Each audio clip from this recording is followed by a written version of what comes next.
Hola a todos. Hoy vamos a hablar sobre los pasatiempos en español, un tema muy útil y común. Veremos cómo describir lo que nos gusta hacer, preguntar a los demás sobre sus intereses, y algunos puntos clave de gramática como el presente y el verbo gustar, que puede ser complicado para los angloparlantes. Comencemos con un diálogo breve y luego desglosaremos el vocabulario y la gramática para que se sientan seguros al expresarse. Vamos! Hola everyone, and welcome back. Let's quickly refresh our memories. We already know Svegliarsi. means to wake up, Desayunar. is to have breakfast, Trabajar. means to work, Cenar. is to have dinner, and Dormir. is to sleep. Great! Today, we'll expand on these daily routines and learn how to talk about them a little more in detail. Me despierto a las 7. Me despierto a las 7. Desayuno a las 8. Desayuno a las 8. ¿Qué te gusta hacer en tu tiempo libre? ¿Qué te gusta hacer en tu tiempo libre? Me encanta leer novelas de misterio. Me encanta leer novelas de misterio. ¿Y practicas algún deporte? ¿Y practicas algún deporte? Vamos a analizar esto. Maria pregunta, ¿qué te gusta hacer en tu tiempo libre? ¿Qué significa what do you like to do in your free time? Aquí está el uso de gustar, un verbo que funciona diferente que like en inglés. Carlos responde, me encanta leer novelas de misterio, que se traduce como I really enjoy reading mystery novels. Encantar significa to love, lo que es más fuerte que gustar. Recuerden, la cosa que gusta es el sujeto de la oración. Ahora exploraremos más vocabulario sobre pasatiempos. Sí, practico fútbol los fines de semana. Sí, practico fútbol los fines de semana. ¡Qué bien! A mí me gusta escuchar música. ¡Qué bien! A mí me gusta escuchar música. Escuchen bien, Carlos dice practico fútbol. Fútbol. Significa soccer. Practicar is to practice. Miren la conjugación, yo practico I practice. Recuerden, los verbos regulares en ar siguen este patrón. Luego, Maria dice a mí me gusta escuchar música. Es esencial usar el pronombre reflexivo a mí para indicar to me. Escuchar. Significa to listen. Estos son elementos clave a entender. ¿Qué tipo de música te gusta? ¿Qué tipo de música te gusta? Me gusta la música pop y la música clásica. Me gusta la música pop y la música clásica. Punto importante. Noten como Maria dice la música pop y la música clásica. Música es un sustantivo femenino, así que necesita el artículo femenino la.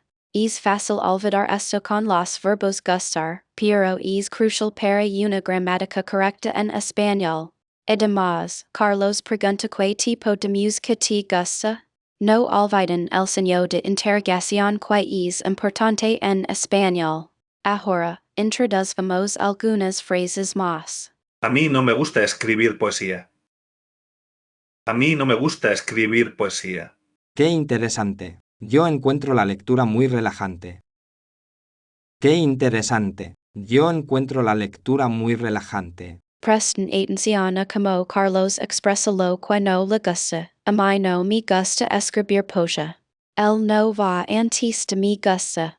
Esto suele confundir a los angloparlantes porque en inglés lo ponemos después. Maria dice yo encuentro la lectura muy relajante. La lectura. Significa reading, un sustantivo femenino. Muy relajante, very relaxing. Hay que notar la concordancia entre los adjetivos y los sustantivos. Es verdad. ¿Cuál es tu hobby? Es verdad. ¿Cuál es tu hobby? Mi hobby es bailar salsa. Mi hobby es bailar salsa. Carlos pregunta cuál es tu hobby. ¿Qué significa what's your hobby? Maria responde mi hobby es bailar salsa. Una excelente manera de presentar tu hobby. La estructura, mi hobby es muy útil. Recuerden siempre practicar estas frases en voz alta. Ahora, vimos algunos errores comunes que cometen los angloparlantes. Yo me gusta mucho pintar. Yo me gusta mucho pintar. Today, we'll be expanding our hobby vocabulary by learning to discuss how often we engage in these activities. We'll explore adverbs of frequency like sempre, a menudo, a veces, raramente, and nunca. These words help provide more detail about our hobbies compared to simply stating what we enjoy. For example, instead of just me gusta leer, we can say sempre leo to denote constant reading. ¿Con qué frecuencia tocas la guitarra? ¿Con qué frecuencia tocas la guitarra? Excellent question, Maria. Remember to use the correct placement of the adverb of frequency. They usually go before the verb. For example, if Juan says he sometimes plays guitar, he'd say, A veces toco la guitarra. sometimes I play the guitar. Notice the veces, modifying how often the action takes place. Practice placing the adverbs correctly to build fluency. Raramente practico el piano, pero a veces dibujo. Raramente practico el piano, pero a veces dibujo. Perfect. You've successfully combined the concepts we've learned previously, stating a hobby and showing frequency. Now let's integrate this with more complex sentences. We can also combine different hobbies and frequencies. For instance, sempre leo y a veces veo películas, which means I always read and sometimes watch movies. The possibilities for enriching your descriptions are endless. A menudo voy al gimnasio y también bailo salsa. A menudo voy al gimnasio y también bailo salsa. Fantastico, Maria. You've used también, also, very effectively. You're introducing a second hobby. This demonstrates a deeper understanding of coordinating conjunctions. The conjunctions y and or, pero but, and también also allow you to combine different ideas and create more nuanced sentences about your hobbies. Nunca colecciono sellos, pero me gusta mucho la fotografía.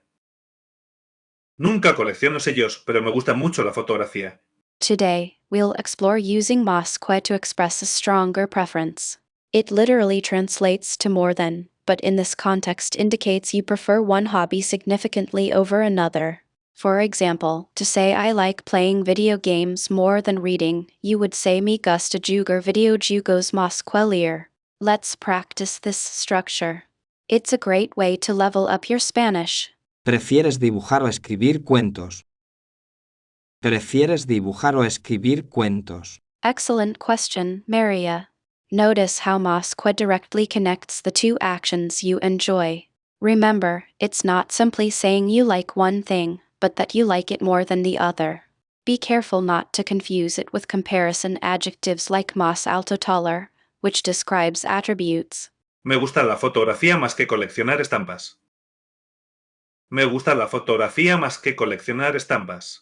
Now let's learn tanto como, which means as much as. This phrase shows equal preference, signifying you enjoy two hobbies to the same degree. For instance, I like listening to music as much as dancing translates to me gusta escuchar música tanto como bailar. It's crucial to maintain grammatical accuracy with both phrases. Disfrutas tanto el senderismo como la escalada. Disfrutas tanto el senderismo como la escalada. Very good, Maria. The key difference lies in the degree of preference. Masque indicates one is favored over the other, while tanto como signifies equal enjoyment. Keep this distinction in mind when formulating your sentences. It highlights your nuanced liking of these activities. Sí, me gusta tanto pintar como hacer manualidades. Sí, me gusta tanto pintar como hacer manualidades. Today, we're going to learn how to express greater enthusiasm for your hobbies using adverbs like muchísimo, un montón, and enormemente. These intensifiers add a level of passion to your descriptions, truly conveying how much you enjoy something. We'll look at placement and how they modify the verbs and adjectives we've already learned. ¿Te gusta mucho dibujar, Ana? ¿Te gusta mucho dibujar, Ana? Excellent. Notice how Maria placed mucho after gusta. This is a standard grammatical practice. Adverbs of degree often follow the verb. When you apply muchísimo or un montón, the structure remains the same. Remember, these intensify the feeling, making your hobby sound even more exciting to the listener. Now, practice using these with verbs like leer or escuchar. Me encanta la fotografía enormemente. Me encanta la fotografía enormemente. Perfect, Carlos. Using enormement is a great way to sound fluent. You can also combine adverbs for even greater emphasis. For example, me gusta mucho, mucho la cocina, although it can sound a little informal. It's important to know when to use which intensifier to achieve the appropriate tone. We will look at more formal options later. Yo bailo salsa un montón de veces al mes. Yo bailo salsa un montón de veces al mes. Today we're expanding on how you can connect ideas in your descriptions of hobbies. We'll learn to use además in addition to add more details or related activities. It's placed in the middle of a sentence and helps give a more complete picture of what you enjoy. This builds on using conjunctions like y and but offers more nuance. También escuchas música cuando pintas, Pablo. También escuchas música cuando pintas, Pablo. Excellent. Note how Anna used además implicitly in her question to connect two activities. Anna's question uses cuando linking music listening to painting. A more explicit construction would be, me gusta pintar, además escucho música. I like to paint, in addition, I listen to music.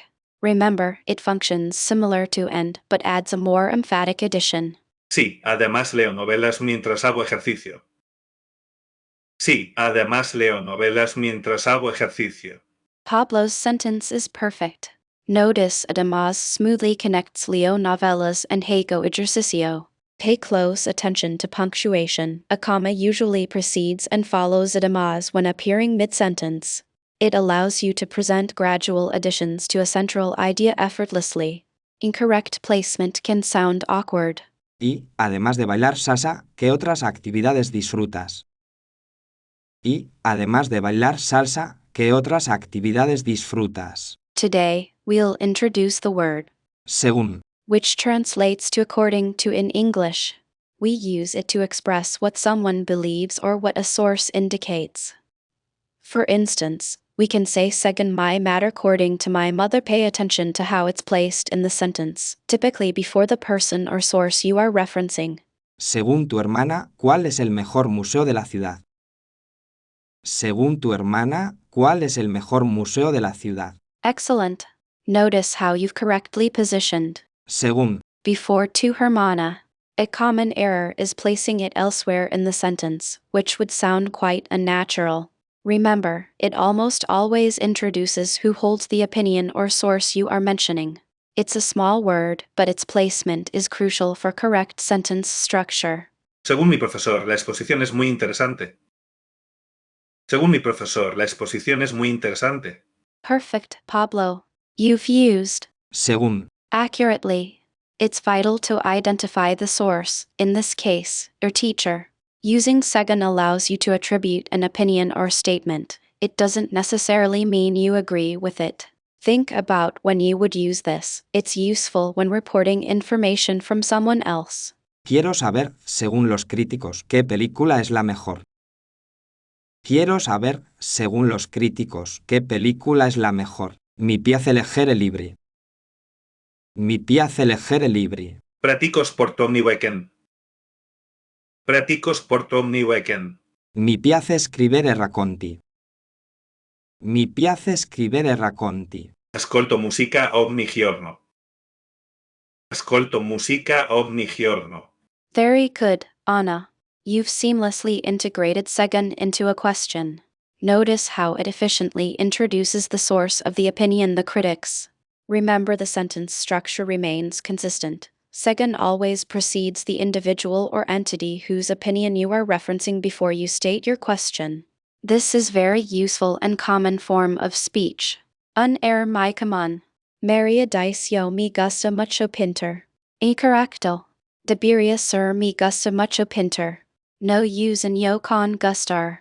El pronombre está implícito por la conjugación del verbo.